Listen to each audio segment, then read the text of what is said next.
गोपाल बहुत ही गरीब था और एक छोटे से गांव में अपने माँ बाप के साथ छोटी सी झोंपड़ी में रहता था। बहुत मुश्किल से वो अपना और अपने माँ बाप का पेट पालता था।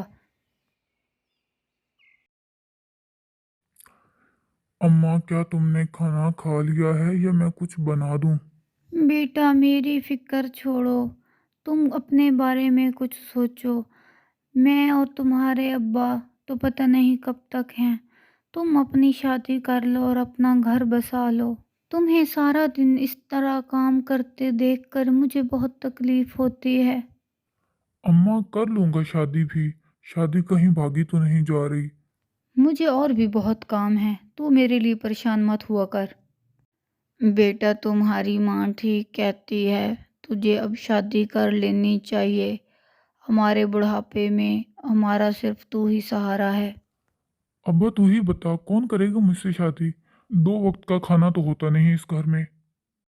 गोपाल सारा दिन मेहनत करता, जंगल में जाता, लकड़ियाँ काट कर कुछ लकड़ियाँ बाजार में बेच देता और कुछ लकड़ियों से अपने घर का चूल्हा जलाता। इतनी मेहनत के बावजूद भी वो इतना पैसा ना कमा सका कि वो अच्छा सा घर बना ले और एक शादी कर ले। गांव की कोई लड़की भी उसे पलट कर ना देखती और ना ही उससे शादी की ख्वाहिशमंद होती। वो शाम को खेती बाड़ी करता और जानवरों की देखभाल करने में मसरूफ़ रहता।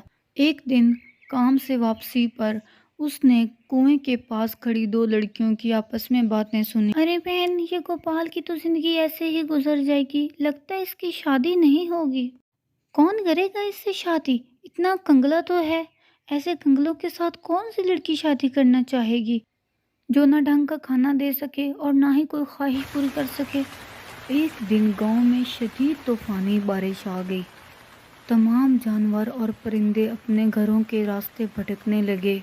गोपाल भी अपनी खेतों में काम कर रहा था। बारिश की वजह से एक दरख्त की ओट में छुप गया, लेकिन दूर उसने एक कबूतर को नदी के पानी में डूबते हुए देखा। गोपाल ने अपनी जान की परवाह किए बगैर उस कबूतर को बचा लिया। उसने कबूतर को उठा लिया और उसे खुश कपड़े के साथ साफ किया। गोपाल को उस पर बहुत रहम आया। कबूतर ने जब अपने होशो हवास पर काबू पाया तो गोपाल ने सोचा कि जब तक मौसम ठीक नहीं हो जाता वो इस कबूतर को कुछ खिला दे, शायद ये भूखा हो। तुम यहाँ रुको, मैं तुम्हारे खाने के लिए कुछ चीज लाता हूँ। मेरे लिए कुछ लाने की ज़रूरत नहीं, मैं परियों की मलका हूँ और इस धरती पे किसी काम से आई थी। तेज तूफानी बारिश की जद में आके यहाँ पर फंस गई और पानी में गिर गई। अगर तुम वक्त पे ना आते तो मैं आज मर जाती। तुम बहुत नेक दिल हो, तुमने मेरी मदद की, मैं तुम्हारा शुक्रिया अदा करती हूँ। मुझे बहुत खुशी होगी अगर मैं भी तुम्हारे किसी काम आ सकूं। तुम मुझे बहुत परेशान हाल दिखाई देते हो, सब खैरियत है? मैं बहुत गरीब हूँ, मेरे वालिदैन बहुत बूढ़े और बीमार हैं। गांव की कोई लड़की मुझसे शादी के लिए तैयार नहीं होती। मैं बातें सुन सुन के तंग आ गया हूँ। सब लोग मेरी गुर्बत की वजह से और मेरी शादी ना होने की वजह से मेरा मजाक उड़ाते हैं। मैं तुम्हारी परेशानी समझ सकती हूँ। अब तुम्हें परेशान होने की ज़रूरत नहीं है।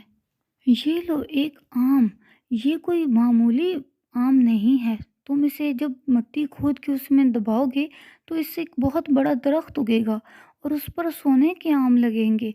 तुम चाहो तो उनको बेचकर अमीर हो जाना, अपने बूढ़े वालिदैन का इलाज करवाना और अपनी शादी कर लेना है। मगर हमेशा दूसरों की मदद करते रहना, ये काम कभी ना छोड़ना, वरना ये दरख्त आम देना बंद कर देगा। गोपाल वो आम एक गड्ढा खोदकर उसमें दबा देता है। उसे यकीन नहीं आ रहा था कि आम का दरख्त बनकर इसके ऊपर सोने के आम लगेंगे और वो इतना अमीर हो जाएगा। लेकिन जब अगली सुबह वो देखता है तो वहाँ पर एक आम का बहुत बड़ा दरख्त बना होता है। गोपाल की आंखें ये देखकर फटी की फटी रह गईं कि तमाम आम सोने के थे। गोपाल जल्दी से आमों की टोकरियां भर भर के बाजार ले जाकर बेचता है और बहुत जल्दी अमीर हो जाता है। गोपाल के दिन बदल जाते हैं और वो एक अपने लिए अच्छा सा घर बनाता है और फिर दुल्हन तो खुद ही आ ही जाती है। इस तरह उसके बूढ़े वालिदैन भी सेहतयाब हो जाते हैं और गोपाल अपनी ज़िंदगी में हंसी खुशी रहने लगता है।